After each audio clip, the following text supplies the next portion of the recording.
Dad, Mom's being weird.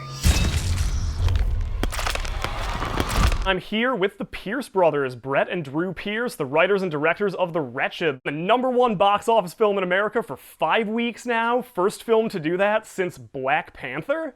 A very unusual set of circumstances led to this, with the big studio movies getting pulled and leaving this vacuum for indies to move into, but what do you think it is about The Wretched that's been resonating so much? I think we kind of unintentionally made like the perfect drive-in movie because it's got a little bit of a throwback quality, and drive-ins historically, you know, they were a big sort of hot spot for like creature features and old-fashioned sort of horror movies. And we just happen to have that kind of movie. You know, it's a fun roller coaster sort of creepy witch movie.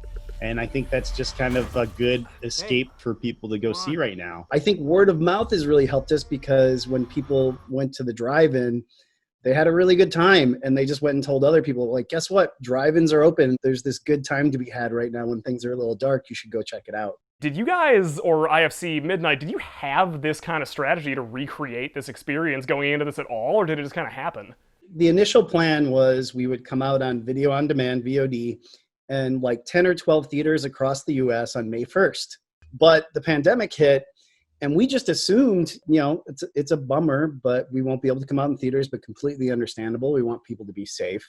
And we were just gonna come out on video on demand. But then IFC said, guess what, guys? There's like these 10 or 12 drive-ins we wanna try to put it into, and just see how it goes. And again, we were like, oh, that's cool. That's kind of a fun throwback, fun night for us to have, and probably just be for a week or two.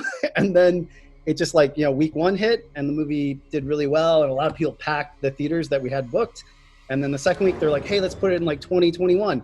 They all got packed. And then they're like, hey, let's put it in 45. They all got packed, and it keeps growing. So yeah, if you build it, it's they all will come. unexpected. I saw you said in a recent interview that you kind of wanted to make the perfect summer horror movie with The Wretched. So what makes specifically like a summer horror movie to you? Traverse City, Michigan, man. Up in Northport, Michigan, man. we love a movie that just is in like and this is something we were excited about, is like an idyllic location where you almost want to go on vacation in that movie. And one of the things about horror movies in general is a lot of times you don't really want to spend your night there. It's like a creepy house that you would never want to even walk inside. And with this movie, we were like, let's set it in like a vacation town and make it feel like a vacation and let you settle in with the characters for a minute so you care when things sort of go the wrong way. Yeah. And we love the idea of like tying it to nature. So that's why we kind of decided to go with this like deer iconography symbol, and the idea that, you know, we went with a dark witch, but we like the idea that whenever she's nearby, she makes things wilt. Yeah. There's a close tie in all the myths of like witches to nature. Yeah, almost like evil Mother Nature. And setting it in Traverse City and shooting it in Traverse City, I know you're Michigan guys, you grew up here. How much did it really draw from like your lives? At the end of the day, you always realize after you make a film that every piece of it is just a reflection of yourself. It's like therapy for the filmmaker.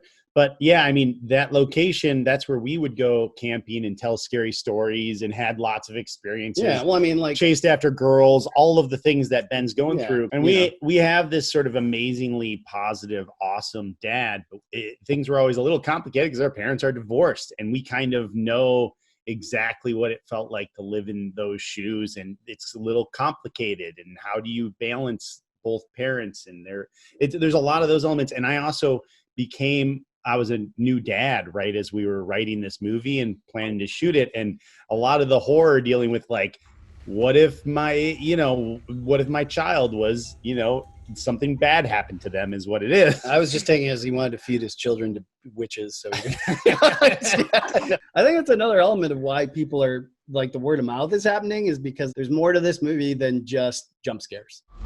Listen to Mommy. Do as I say, Dylan.